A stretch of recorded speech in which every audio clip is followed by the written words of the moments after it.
We haven't started with the broadcast. I'll just start at 3 o'clock exact. Okay. So I'll start with the introduction, then I'll introduce you, and then Can you. you make me presenter? Yes, Can you make I'm me just making presenter? you that. Yeah, I'm just making you the presenter.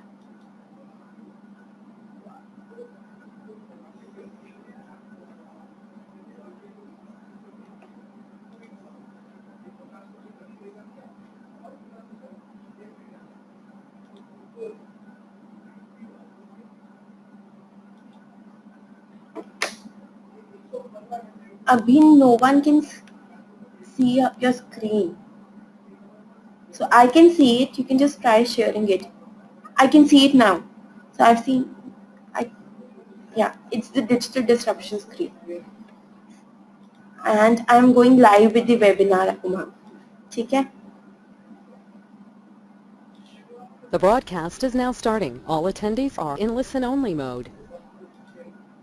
Hi everyone, welcome to Digital Vidya special 100th webinar.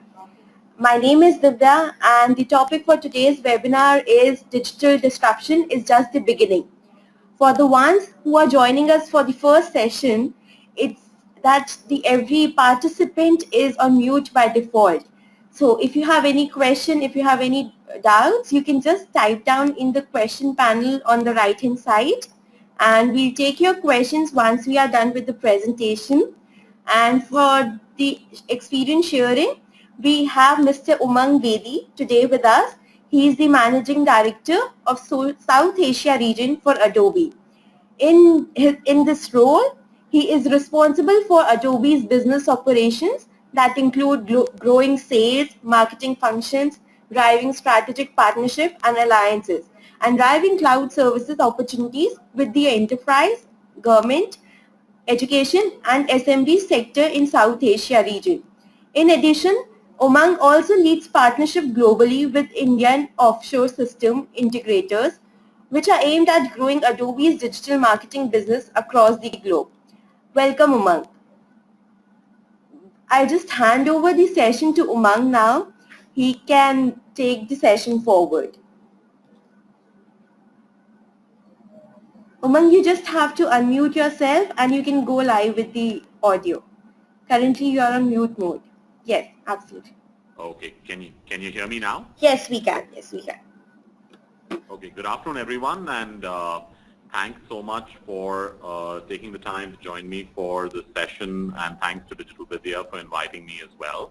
You know, as it was just teed up, the topic that I was wanting to talk about is digital disruption. And the fact that it's just the beginning of a very, very long, exciting journey that the industry is actually seeing right now in the 21st century. It's interesting, you know, because whoever I talk to, whether it's someone who's in the marketing function, somebody who's in technology, somebody who's in different parts of the business, whether it's a CEO or a CMO or a CIO, everybody is today talking about digital disruption. And what I wanted to do is share with you my perspective in terms of what I'm seeing in the whole digital disruption landscape of what's going on, and also share with you a quick insight into what I'm seeing coming in the near future as well. So quick introduction to myself. I lead the business for Adobe in the South Asia region. I'm reachable at my email address, ubedi@adobe.com, or on Twitter at umang_bedi. So you can feel free to reach out to me at any point of time, in the future as well. So I wanted to start off with this whole question around disruption. And when you think about disruption, the words that come into your mind is something that's really changing the way business is really done and conducted, and is disrupting not only business, but also industries on the whole.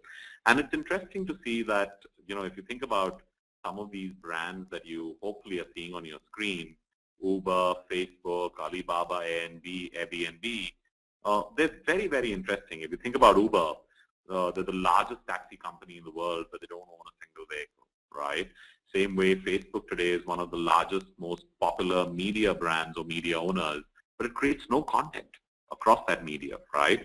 Alibaba holds absolutely no inventory. It's just a there's no stocking, no inventory. It's just a model wherein marketplaces are created for resellers and small businesses to market their products and services. And then again, Airbnb. I mean, I recently went on a vacation and I booked all my rooms on Airbnb, and none of it was actually owned by the company themselves. So clearly, there is an interesting disruption that's happening out there.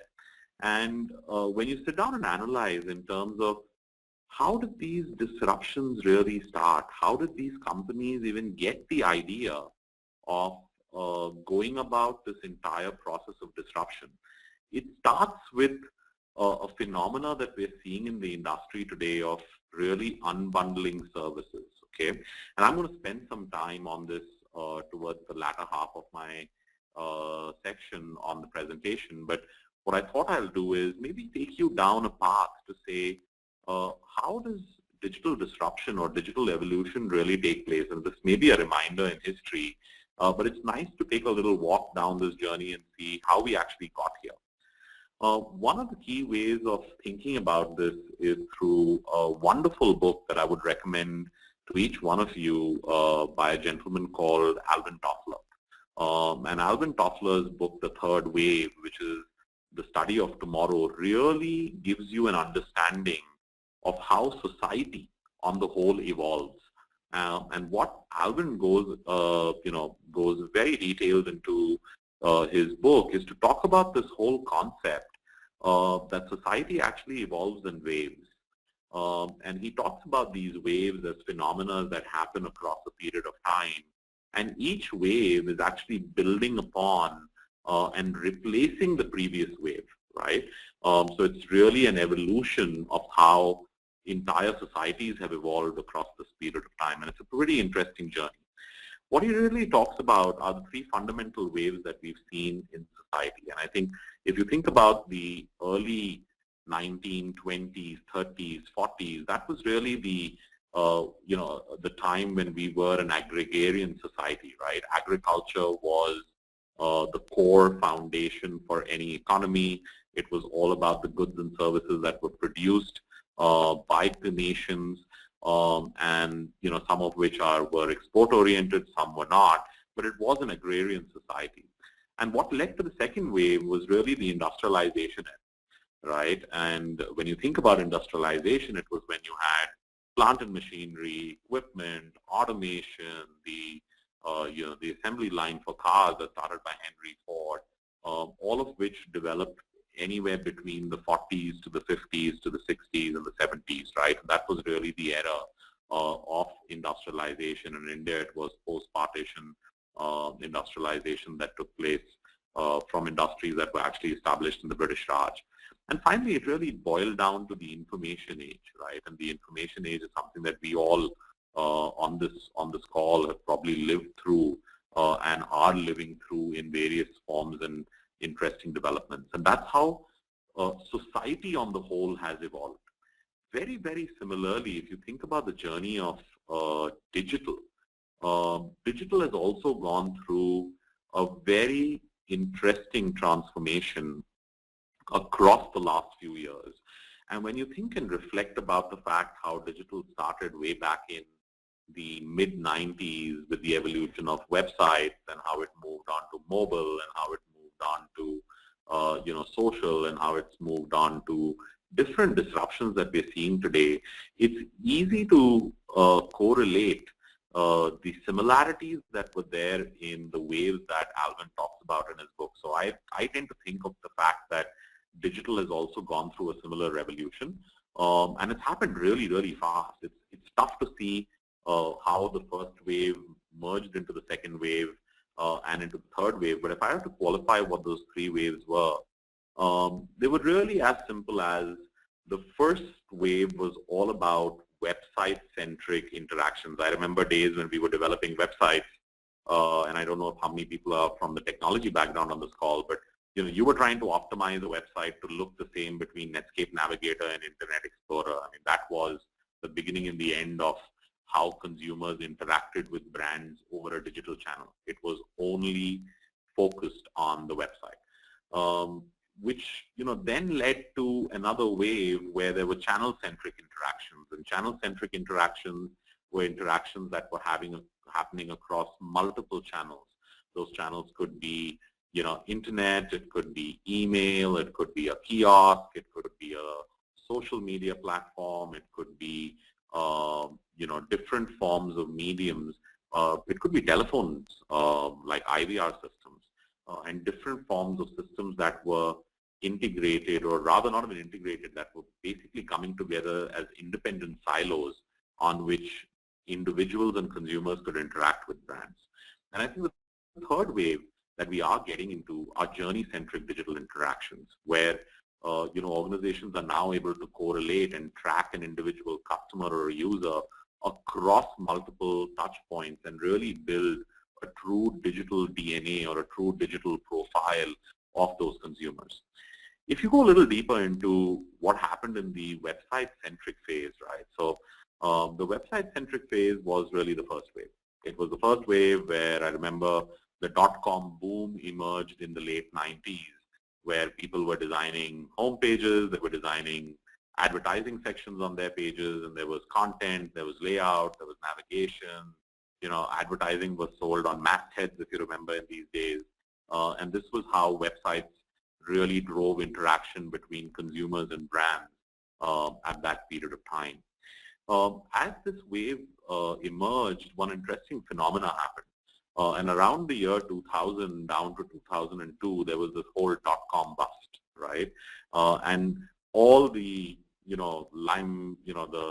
mom and pop websites, if I could use that word, that came up during the dot-com boom really led to a dot-com bust. But at the same time, certain winners in various categories started to emerge, right, in the US. And this is really where the revolution really started. And if you think about it, India is following a very similar path, right? So you have eBay, and you had Amazon.com, and you had Priceline.com. All of these companies started emerging as winners in the first phase, and there was a huge consolidation in the entire market around how customers or how brands were coming together in that first wave. But the one thing that we learned in the first wave was the effect of online advertising, right? And I think the learning for marketers and for technologists alike in this phase was that online ad revenues and online sales can be measured, right?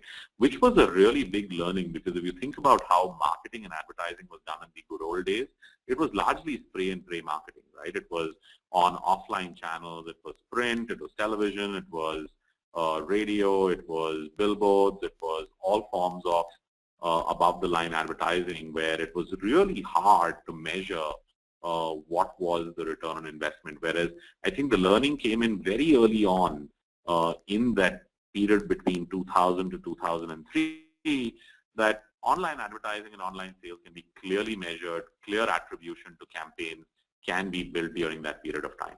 And I think what very quickly happened along that journey is that we moved from the first wave into the second wave. And the second wave was all about having interactions with customers and brands across multiple channels of choice. In fact, if you think about it, I think India today and what kind of marketing we're doing today is very centric on the second wave, wherein brands are advertising on digital TV, video is emerging. I always say that video is the new voice. Email, 92% of marketers in India are looking at email. Mobile is becoming huge with the 980 million connected cell phones, 260 million having data plans, which are growing at the rate of 35% month over month. This is becoming a huge channel for marketing. Same with location-based services, kiosks, and of course social. India is the second largest social country in the world, being the second largest market for Facebook and LinkedIn, and the fastest growing market for Twitter in terms of total subscriber base, right? And I think what brands have been trying to do in this second wave is really focus on building interactions that are unique to those segments. So a customer goes to an online video segment, is shopping on a location-based service or social. They've been building interaction platforms which may or may not be cohesive and connected and integrated, but they are there nonetheless. And I think this is the wave that we find ourselves in. A great example of this that I love to talk about is, I was recently buying a car, and this car manufacturer came up with a really cool app, right? And I could look at the car, I could configure the car, change the size of the wheels, look for my interior specifications, and actually design the car I want, right? Customize the car that I want. And then I went to the showroom, and in the ideal world, there should have been a way for me to just show them the model that I had, and either over Bluetooth or either a swipe of a screen, transfer that to their system and say, hey, here's the car that I want, check within your inventory how much time it would take for it to be delivered and how much does it cost, right? But what happened at that store was a completely disjointed experience. And that experience was, a very siloed experience because they wanted me to start reconfiguring the options right over again, right? So marketers in this world are faced with multiple touch points, right? And it has moved from explicit two-way communication to multiple customer touch points along this entire journey. But I think the important part which marketers today are struggling with is how do we integrate the content and the data. Everybody is using some form of analytics, whether it's Google, whether it's Adobe, whether it's some freeware tools. Everybody is measuring stuff. But what content should I serve? Basis what that data is telling me is still disjointed, and that was what I was trying to highlight in the previous example. But I think what we've learned in this entire journey is that whether it's somebody purchasing in store, whether it's somebody walking into a physical retail outlet, or whether it's someone applying for certain features or certain products in the offline world, there are offline touch points and there are online touch points as well. And every interaction, whether it's happening over a kiosk, whether it's happening in person, or it's being captured on a tablet, is leaving a digital footprint. And I think this was a big learning that marketers today are grappling with, that every interaction is leaving some form or format of a digital footprint. And that's what, a lot of times customers or, technology companies like to call big data. But that big data is being generated as we speak across these multiple touch points. I think there are some brands who made a lot of progress in this space, and some brands are yet to get there. But if you think about the third wave, the first wave, as we talked about, was simple websites. The second wave was websites mushrooming into multiple points of digital interaction, whether it was a kiosk, social, mobile, location-based services, video, IPTV, online video, so on and so forth. And the third wave is where you have customer journey-centric digital interactions. And what we mean by that is two brands today have the ability to measure the effectiveness across the entire customer journey and not just a single touch point. And this is interesting because if you think about your own organizations and your own brands, the person who's managing social could be somebody in, I don't know, maybe customer support or in the PR organization. Somebody who's managing customer onboarding could be in the call center system. Somebody who's managing online sales is in the online systems. And all these systems are disparate, right? So how do you bring these silos together and measure the effectiveness of your campaign or the total lifetime value of a customer? I always talk about this, that I have maybe 4 or 5 or 6 relationships with my telco. I have a landline phone, I have a 4G connection because I live in Bangalore, we have 4G, I have 2 mobile phones, and I have a SIM card in one of my tablets, right?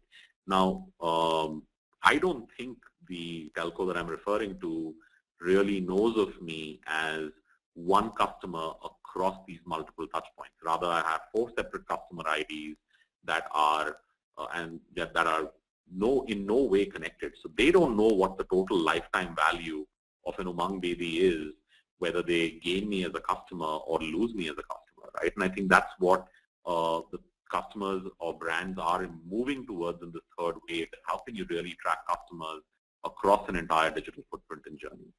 But I think what we talked about earlier, it's the silos that are getting in the way, right? If you think about the various departments, the various teams, the various organizational layers, the various systems that are coming in the way, whether it's somebody who's running an advertising system, or somebody who's running a marketing team, or somebody who's running IT, or somebody who's running customer support or PR or communications, there are these multiple different facets within the organization, and customer data is being stored and produced in every single system today. It's how are these systems getting channelized to pull in data to really give you a full view of what the customer is trying to say. And I think the learning that we are now seeing brands realize is that everyone needs to serve together in this journey. It no longer is around, traditionally marketing or traditionally. I remember when I joined Adobe, the sales team was responsible for revenue. Now today, out of the $5 billion of revenue that we do, we generate about $1.8 billion through Adobe.com. And the first warning signs or the first signals that we read is what's happening on Adobe.com. Is there adoption to a campaign or not? So I think marketing has kind of become the new finance for us in the world that I live in.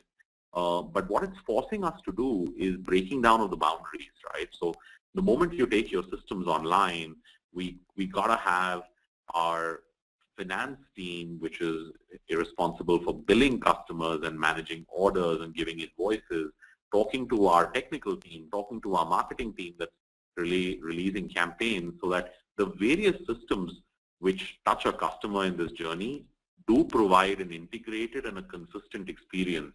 And I think brands today in India are actually, some of them are emerging along this journey of building integrated and interactions along the way. But I think what this is giving rise to is the fourth wave. And the fourth wave is a very interesting wave on what I call true enterprise transformation.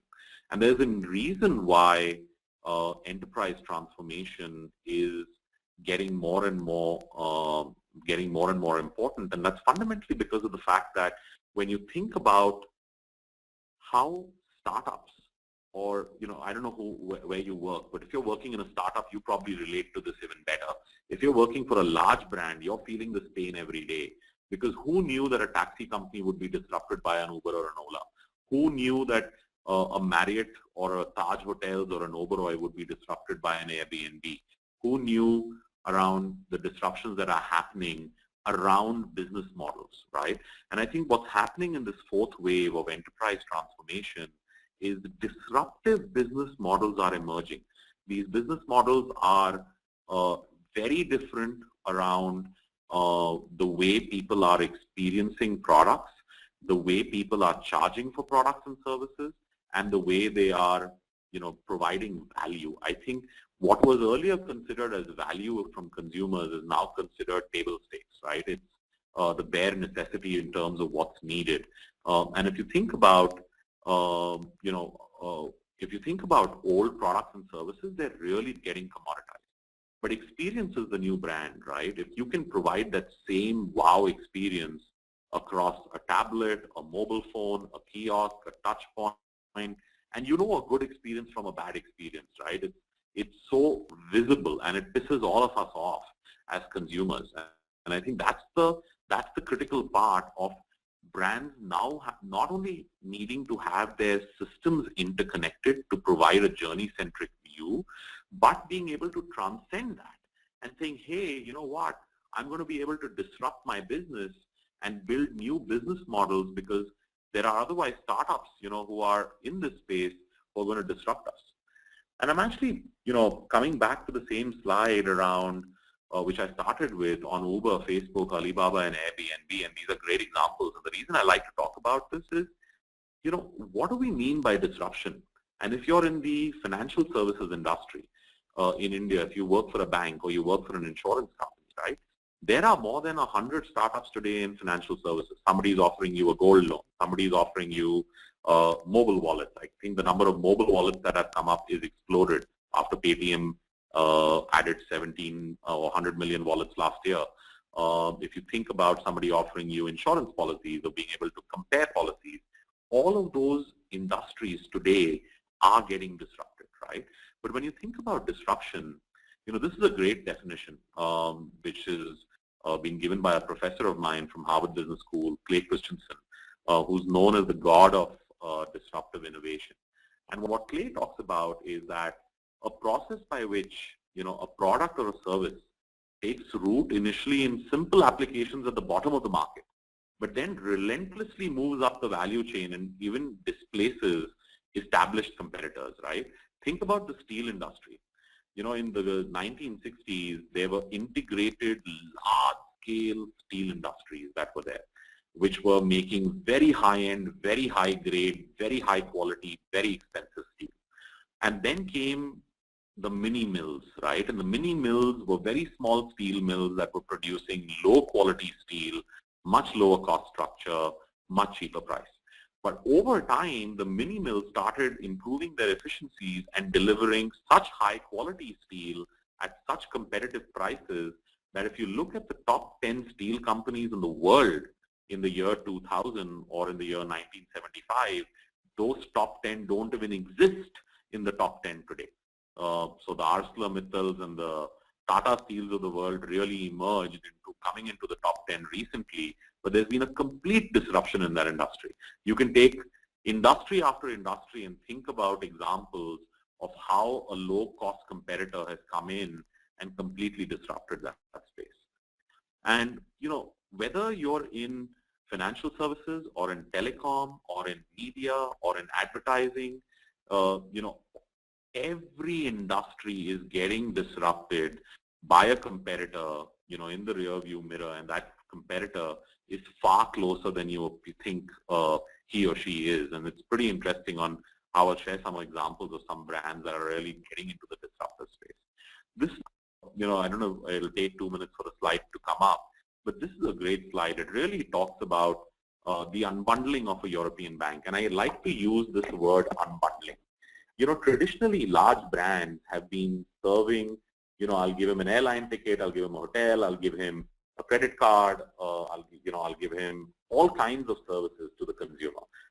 If you're a bank, I'll give him a savings account, a current account, a locker, internet banking, mobile banking, demand drafts, credit cards, travel exchange, forex, loans, mortgages, and I will build this huge empire, right? And move that entire piece, right? But if you think about this brand, and I'm showing HSBC, here are the competitors, and I couldn't even include all of them on one slide, and I'm building a similar slide for India as we speak. Just think about the number of competitors that are coming up for each of these services, whether it's payments, whether it's credit cards, whether it's insurance, whether it's other things, loans, gold loans, right? This entire financial services space is getting disrupted, and that disruption is happening by only one phenomena, which is unbundling. So you unbundle a service, and out there you can really start. And if you think of any startup in the world, right, startups are disrupting established players by unbundling a service, right? Think about Amazon.com or Flipkart. What did they do with the traditional retailers? Traditional retailers had huge brick and mortar stores. They had large amounts of investment in capital. They had large warehouses, tons and tons of inventory. And boom, here comes up a marketplace model, removes inventory virtually off the books. They manage cash flows, and they've unbundled that entire e-tail or retail experience online by removing all the bells and whistles, right? Any industry that you think about is getting unbundled by the threat of new startups and competitors, right? And this unbundling, raises a fundamental question. And that fundamental question is really around what industry is that company, right? What is that company trying to do? Now, I can't hear you guys on the call right now, but let's take the example of Amazon. If I had to ask you, who is Amazon and what does it do? I can tell you I can hear 50 different answers for 50 people that ask that question to. Somebody says he's an e-commerce company. Somebody says he's an e-tail company selling me products. Somebody says he's a books company selling me books. Somebody says he's a device company selling me Kindles. Somebody says he's an online video company serving video. Somebody says he's or she is a company serving enterprise data centers via Amazon Web Services. So what Amazon has done beautifully is unbundled each of these services, and today the complexion of their business is different. And if you talk to someone else, they'll say, hey, you know what? All of this is just a simple strategy to own data, and data will rule the world because data is going to be the new oil that's going to command a premium because Amazon knows everything about a consumer, right? And when you start unbundling, you're starting to ask these fundamental questions in terms of what business you are in, right? If you think about Netflix, a good example of Netflix is Hotstar, right? An equivalent in India. You can say that it's a media and entertainment company, but at the end of the day, it's a software company that has a software to understand what are the viewing preferences of users and predict shows that they will like and upsell those shows to them, right? So they are understanding human behavior in a beautiful fashion, right? Think of some other examples that come up. Instacart in the US. It's a company that's ultimately providing you a logistics service. It's connecting users with personal shoppers who can deliver stock from stores within an hour. But think about the data that they have about consumers, who's buying what, in which city, in which locality. Think about how that data can be sold back to advertisers to command a premium for their advertising, right? And that's what an Instacart really does in terms of a business. And there are similar startups coming up in India on the Instacart model who are getting really big in hyper-local delivery, right? Whether it's a Grofers or whether it's a big basket, you're seeing examples of this happening. And they not only are disrupting the industry around physical retail, but they're also disrupting what's really happening with the data that they're consuming, because they can now use that data and think of ways to start monetizing it, right? Atom, very similar financial services company in Europe. It says it's a mobile-only bank where you can't go to the bank. It has no branch. But the data analysis that it does on its business in terms of who's using what, spending what, is more important and in fact more valuable than the actual banking business that they are in, right? And that's a great example of having disruption or unbundling of a service. Same with WeChat, right? WhatsApp. I mean, the examples are numerous, and I can go on and on and on about them in terms of the number of examples that exist. I mean, this is another example on the slide, which I don't know, it'll take 2 minutes to come up, but Tesla. I don't know how many of you know of an entrepreneur called Elon Musk, but Tesla today is a car or a car manufacturer, but at the end of the day, it's providing an over-the-air software update to help improve the efficiency of your car, your driving experience, where you're going. It understands who you are, how much you drive, what are the locations. It's reading all these signals that were being left out, and God knows how they can now build revenue models to cross-market to you depending upon your preferences, but they're an intense data company rather than just being an automobile company, right? And of course, they're all green because they're an electric car manufacturer, but that's besides the point. It just begs to question what's the industry that Tesla in. There are more and such examples in my deck, and I'm not going to spend time on each one of them, but there are examples around helmet manufacturers that have augmented reality. There are examples around Ship, which is another logistics company if you want to send or return stuff conveniently. But there are more and more of such examples that are emerging where data is the glue to all of these businesses.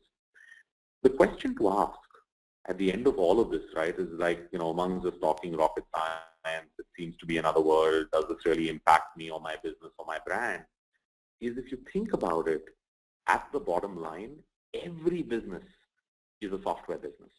Every single business, whether you're a bank, whether you're a telecommunications company, whether you're a retailer, whether you're an OTA, whether you're in any industry that you are in, you're producing data. That data has to get, in order for it to really give you an advantage to your business, for you to unbundle and you have new revenue models. Every business is becoming a software business. Let me give you an example, right? There's an electricity company in Europe and now another very similar electricity company in India that's going about this process of installing smart meters. Now, a smart meter is nothing but a meter that measures your electricity consumption and also the pattern of your electricity consumption.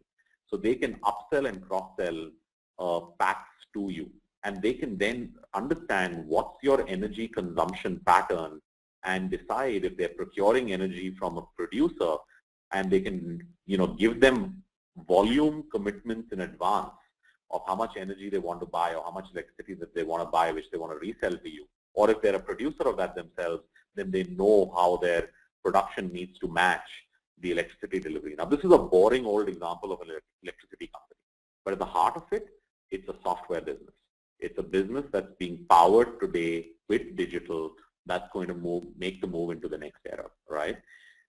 And because of this, every industry, every CEO that I speak to, right, is talking about transformation, and this transformation is a boardroom conversation.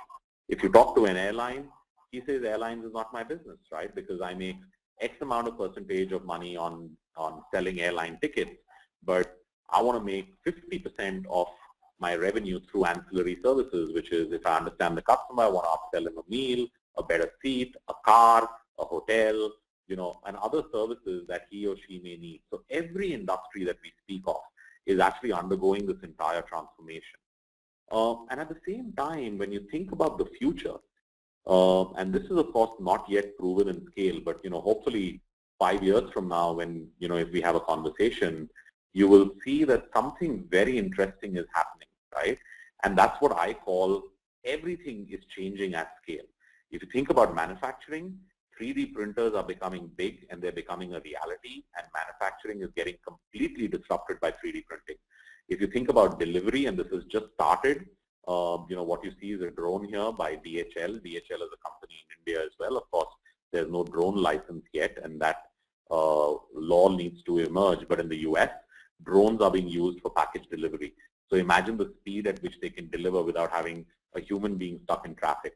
Wearables, they're all becoming big, right? Whether it's Google Glasses, which started off as an experiment, or it's the Fitbits of the world. Today, wearable devices, including the Apple Watch, kind of know more about you and your body than anything else. And imagine if that information can be sent to your doctor via Practo or via anything else. And of course, the whole Internet of Things. So whether it's manufacturing, delivery, self-quantification of data, or communications, everything is changing at scale, right? And that is a pretty significant phenomena, what I call the at scale era, right? So anything that's going to happen in the next 3 to 4 years is going to change on a scale basis, right?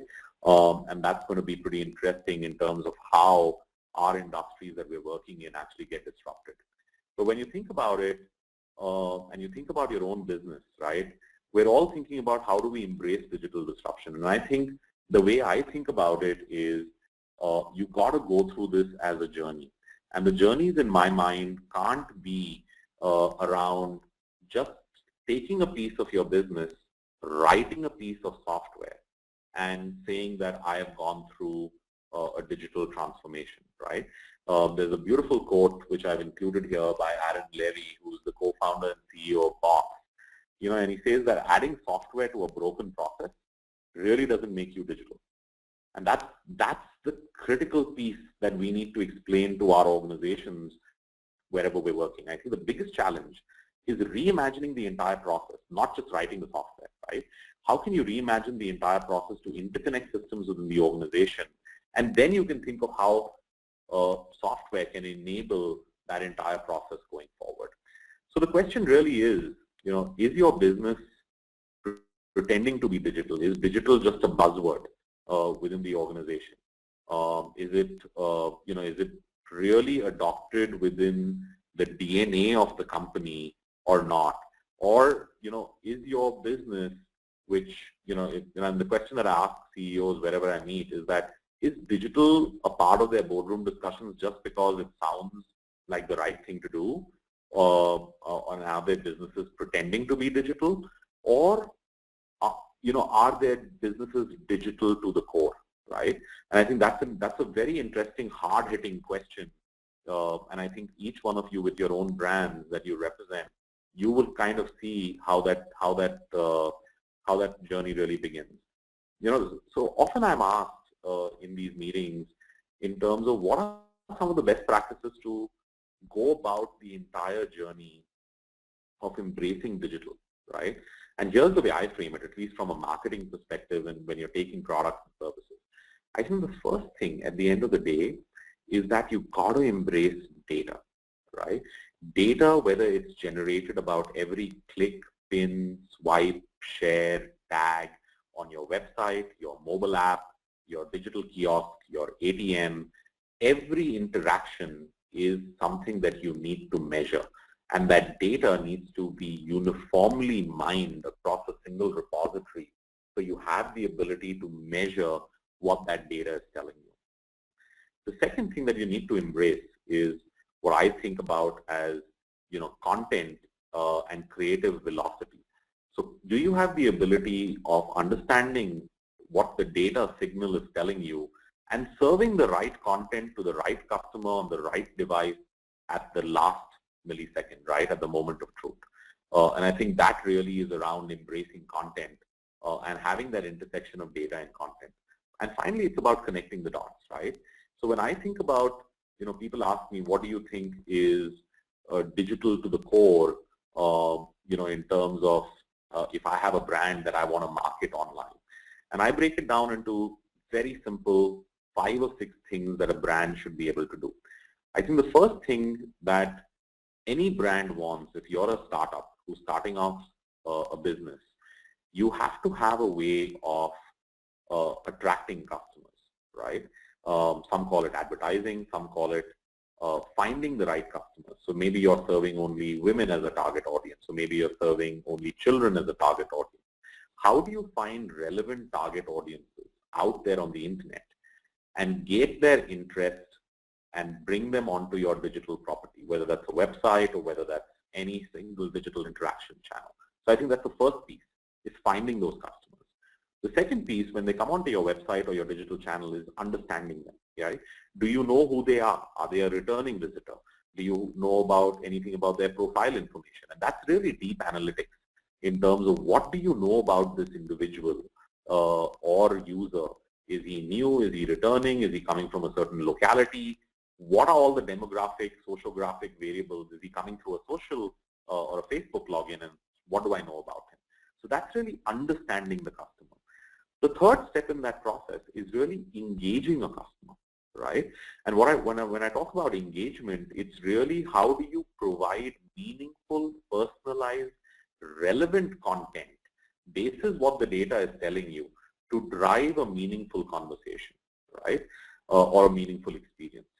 The fourth step in that entire process is converting that customer, whether you want him to like you on a Facebook page or whether you want him or her to buy a certain product. It's how do you make that conversion really happen? And then how do you reach out to them on multiple channels, drive multi-channel campaigns, and ultimately make them a net promoter for your brand on social. And if you can do this entire piece across mediums, across devices, across multiple digital touch points, across that journey, breaking down the silos within the organization, that's when you really are prepping or preparing your organization for true digital transformation in the future. So I'll pause there. That brings me to the end of my presentation. I've not included too many examples, but at the same time, I've tried to balance what I think is going to hit us in the future in terms of what the disruption ahead is going to be, and also paint a picture around what it was 10 years ago, 15 years ago, how it's evolved into the second and third wave, how startups are really thinking about disruption, not only in terms of unbundling of services, but in terms of overall revenue models and using data as an advantage. And then finally summing it up to say, how would you go about that journey on your own if you had to undertake that journey? So I'll pause here, and I'm happy to take any questions at this point. Thank you, Aman. Thanks for such a lovely session. Everyone, please share your questions in the question panel on the right-hand side. In the meantime, I'll just read out the questions which are already there. So one question is from Rahul. He's asking, understand that all companies are getting proactive as you mentioned.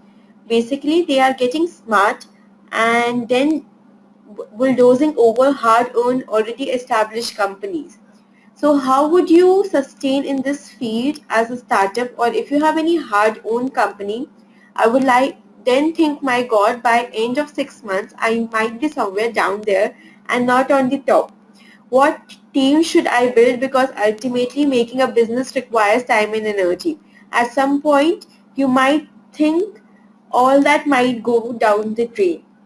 So he's asking for suggestions regarding his business. Got it. Hmm. So I think I understand the question. Hmm. And the way I'll answer it is, we are seeing the largest brands struggle. And we're seeing them struggle because of someone disrupting their space, someone coming in and disrupting their space. And I think two things, whether you're in a physical brick and mortar old brand or you're in a new age brand, two things you need to do to stay ahead of the curve. The first thing is understand consumer behavior, right? There is no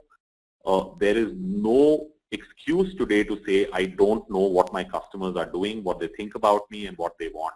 You have to have a model in which you can predict customer behavior. In order to do that, you have to have a measurement system that can capture and measure every single click, point, share, swipe, tag, interaction. The second piece is embrace data, right? I don't know how many of these startups, I mean, Flipkart and Amazon, all of these places are not startups anymore. These are 5, 10, 15, $20 billion valuation companies. And each one of them has embraced data, and they're using data as an asset. So, they're using, when I say data as an asset, they literally are using data scientists to look at what the data is telling them. I think that's a really big question that we're coming out with. And the third is just make it simple. Just make it really, really simple. Give the consumer what he or she wants in the shortest and quickest possible span of time, and do not overload them with 100 different choices. So I give this pet example of mine is, go to any OTA website in India and say, I want to fly from Delhi to Bombay. He will show you 0 stops, 1 stop, 2 stops, 3 stops. Now, in your right mind, when have you ever flown in from Delhi to Bombay, stopping over by another city? So why are you showing him those options? Because you're copying a US model where when you fly from US, New York to Dallas, they are hub and spoke architecture and travel. So you copied a model which is never used in India. No one stops their journey for a Delhi to Bombay flight, right? It's a 2-hour flight, for heaven's sake. So why show it? And every time you show it, you're paying Galileo a cost because you're going into their reservation system to pull out all the flight details for that day. So you're increasing the cost of your business and making it less profitable with every query that a user doesn't use. I think Book My Show does such a great job there, wherein book a ticket and then they ask you for your email ID. They don't ask you who you are, what's your preference, what's your age, male, female, nothing. They just make it really simple. You came here to buy a ticket. That's all that I'm going to enable. You want it emailed to you? You can give me your email address at the end. They don't bombard you with 100 different options. And I think making it simple and providing that wow service, there is no substitute for that. So that's my quick answer to those 3 points to that question. Thank you so much. Going forward, next question is from Kajal. She's asking, I want to understand how can I use technology to enhance the customer journey in the real estate industry? Okay, so, I know this doesn't have to be a marketing point of view, but we're doing, as Adobe, those 6 or 7 things, we do that really effectively on a digital marketing platform. Of course, there are marketing platforms from other companies as well. We're the single largest digital marketing platform on the planet. But what we're doing with real estate companies in India, today the problem in real estate is the over access of inventory. You have more houses to sell than there are customers to buy. That's a simple problem that's happening in real estate today. Whoever I talk to, whether I talk to my friends in Purvankara or in Raheja or in wherever, they're telling me that how do they go out and sell is a problem, right? How would you go about using technology? I think you could do 3 or 4 very, very simple things, right? The first one is marketing to a target audience that you need. Who is your target audience, right? How do you find those customers? There are ways and means by which you can partner with platforms such as ours or wherever to bring relevant audiences to your website. And the second is you need to have a website, and more importantly today in India, a mobile site, or a site that renders equitably on, you may be using HTML5 or other things that you want to do on different platforms, right? So you have to have a way that once the customer comes to your page, you can engage with him or her.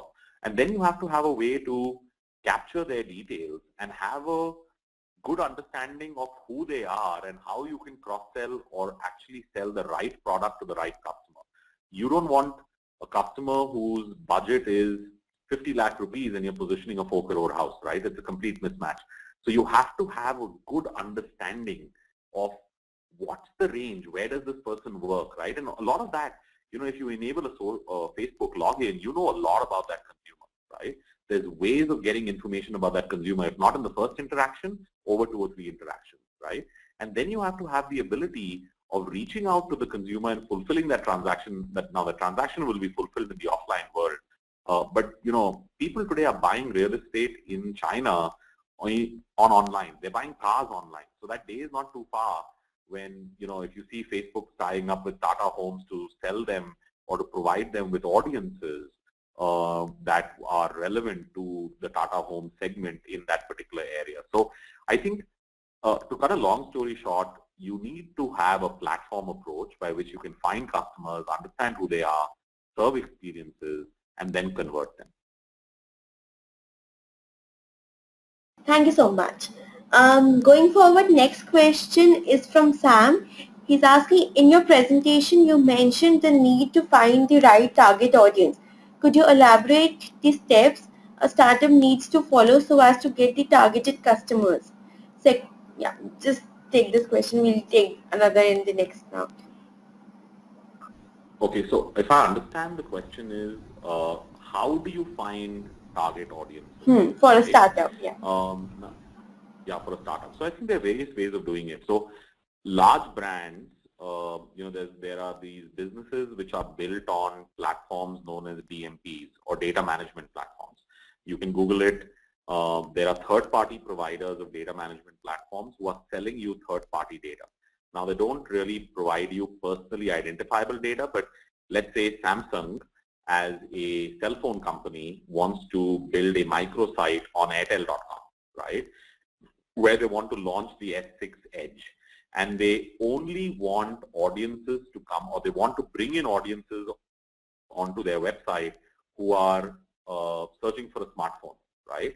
And they could be searching for a smartphone on phonedekho.com, pricecompare.com, or wherever. So there is ways and means of buying those audience segments from these third-party data providers. That's one way of doing it. The second way of doing it is think about how you could do programmatic buying, right? Now what happens is if you want to bid on a word called smartphone or credit card is a great example, the price war on that search fee, on that search term is so large, right, that you may not be able to always be the first ranking result on Google. There you have to find a mechanism by which you can spread your dollars, maybe by being second or third on the Google search ranking can give you a fairly decent return on investment for which you don't have to pay that premium on that dollar. And for that, there are programmatic buying tools. Adobe provides it. Google provides it. There are lots of companies that provide programmatic buying. In the same way, there is programmatic buying of audiences from Facebook. They're today in the business of actually selling you relevant audience data. So if you're a brand who's marketing a soap and the soap is meant for women, they will really serve those contextual ads only to women and not to anybody else. So there are technologies that are available from DMPs to buying third-party data to doing programmatic buying on search, social, and display advertising. That's the way you would do it. Okay, thank you so much. Next question is from Tanvi. She's asking, according to you, which is the best way to reach out to the target audience? Email or SMS, online advertisements? Or there's none? It's just the game of constant recalling. Okay, so I think the game of constant recall, good old days, they used to tell you that it takes 7 times for a consumer to see your brand and then respond and get a relevance for it. I think those days are gone. Nobody has that kind of patience for seeing one brand 7 times, and at times I think today our memories are so short-lived that we get irritated by it. I think there's no magic answer. I'll tell you what's happening in India. So in India, display ads are not meant to be highly effective. Search today is meant to be the most predominant channel for acquiring customers. So the amount of search dollars that are being spent are pretty high, but the CPMs, the CPMs and the CPIs are raising, but they're still lower than anywhere in the offline world. So I think search is very effective. I think social is hugely effective. Social in India, especially if you think about LinkedIn, 30 million users. You think about Facebook, over 100 million users. You think about YouTube, maximum number of users. Twitter is having the maximum growth. So social is a great way of attracting audiences. And of course, if you are a large brand, we're in a digital marketing session, but I still see a very large role for television and print advertising, and I know I'm being controversial here, but in India it seems to work. So it's a combination. You got to get that marketing mix right between social, between search, and if you have lots of dollars to spend, then it is around print and television. But I think even if you think about brands like Flipkart, or you think about brands which were much smaller, for over 3 to 4 to 5 years, they really focused on search and social. Email is very popular. Okay, email is very popular. 92% of all marketers use email. The only thing with email is it's almost getting down to spamming, right? Because deliverability is a massive problem in India. The quality of email addresses is a massive problem. It's getting categorized as spam, or the same email reaching the customer 3 times. So you have to have a way of behavioral targeting. And again, for all of these concepts, you need a platform, a digital marketing platform that actually can deliver all of this and remove all of these inefficiencies. And that's what we do at Adobe via the Adobe Marketing Cloud. But I don't want this to be an Adobe marketing session, so I don't want that to be wrong or to take me incorrectly. But if you're a startup, you've got to start with efficient ways of managing email, not spray and pray email, give it to a service provider, 1 paisa, 2 paisa, and it's just blasted out. It needs to be behaviorally targeted. Same with search, same with social. And when you have a lot of money, then you think about television and print advertising. Sure. So the answer is creating a right mix of everything. Going forward, another question from Sam. So what are the tools and techniques Adobe adopts to collect the customer matrix? Okay, so this is like, I can go on and on and on, but I'll just leave you with 2 things on this answer. So Adobe is the only software company in the world that provides you with an analytics platform that helps you measure every single click or every single interaction on any digital channel on any device, and we do not work on sampling of data. We work on actual data. So most other analytical tools give you samples, we give you everything in real time. Today we do this for 15,000 brands across the world. We are the #1 player for online analytics by far. Google is free, Google is sampling of data, and they actually are giving you that free analytics so that they can retarget, because they're a publisher, right? So I don't need to say more. We are not a publisher, we're just a platform. We give you the technology, all the data is yours. We have nothing to do with it. We don't share it with anybody else. And because of that reason, 15,000 of the largest brands in India and globally, right? You name any brand in India, Flipkart, Myntra, Yatra, I can go on and on. They all use our products because we don't sell that data to any publisher.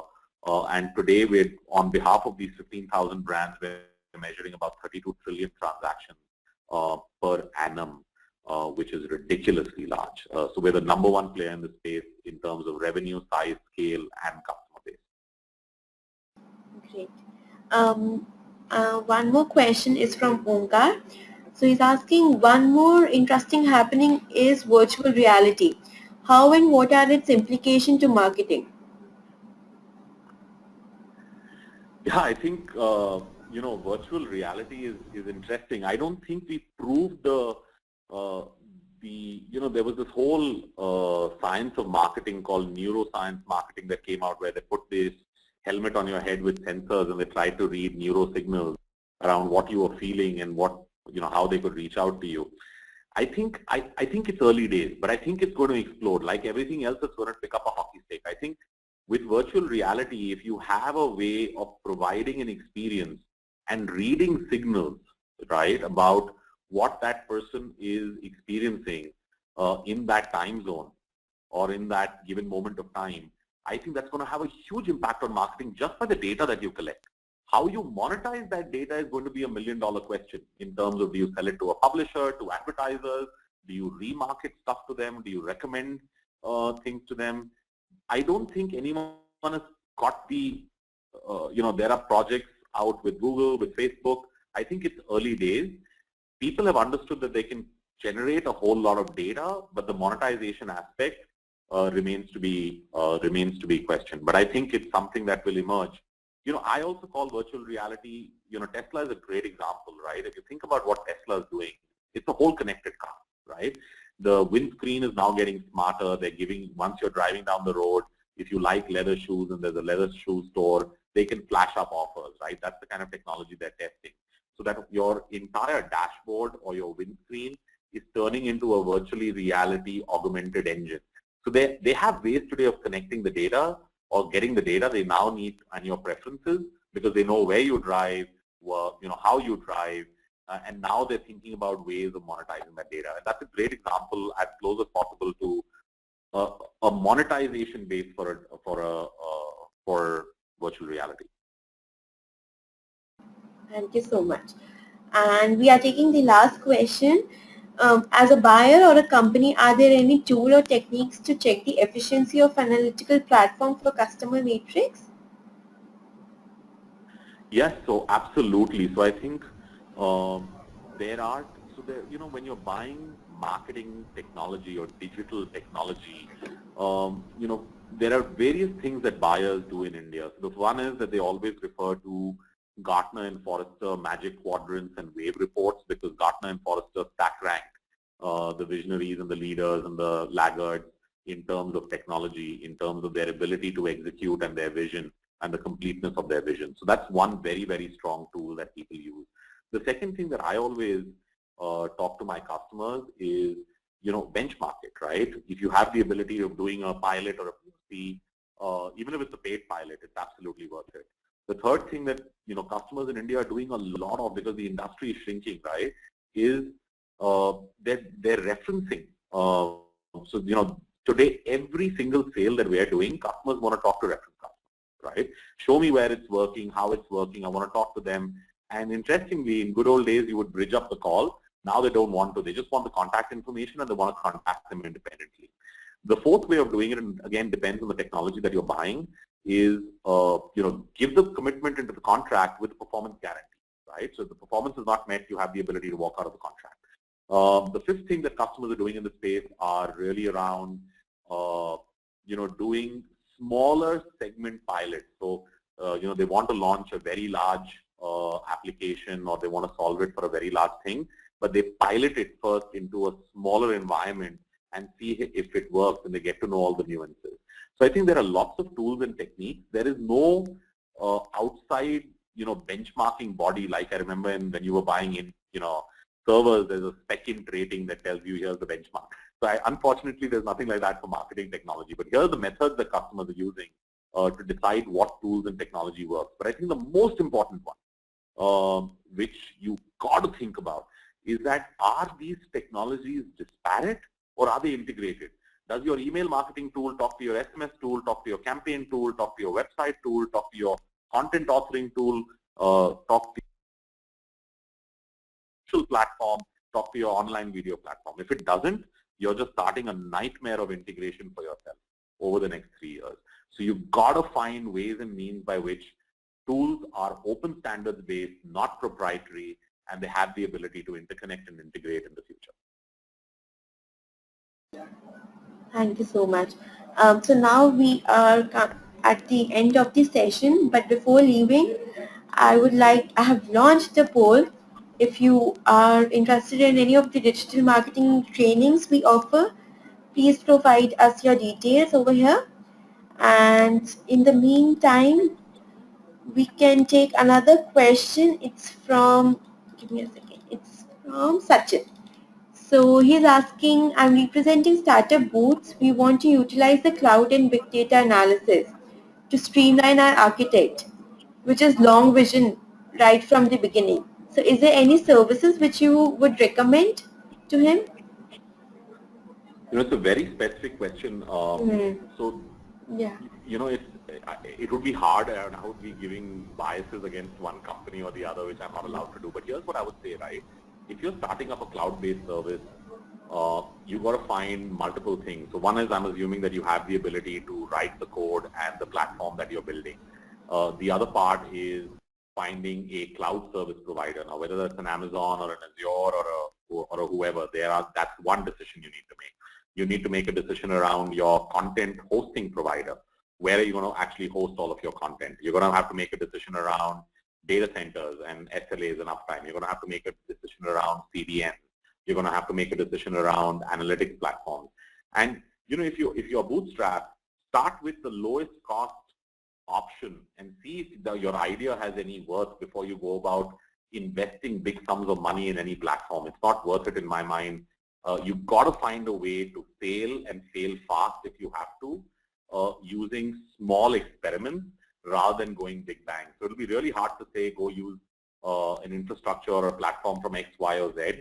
You got to find the lowest cost way to prove your experiment right before you go big bang on any one platform.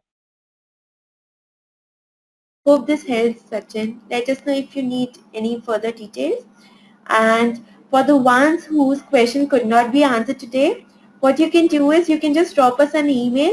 We'll be happy to answer all your questions directly. And I hope everyone has filled up the form, the poll. I'm closing down the poll. And thank you so much. Thanks, Umang, for being a part of our special webinar today. And thank you, everyone, for taking your time out.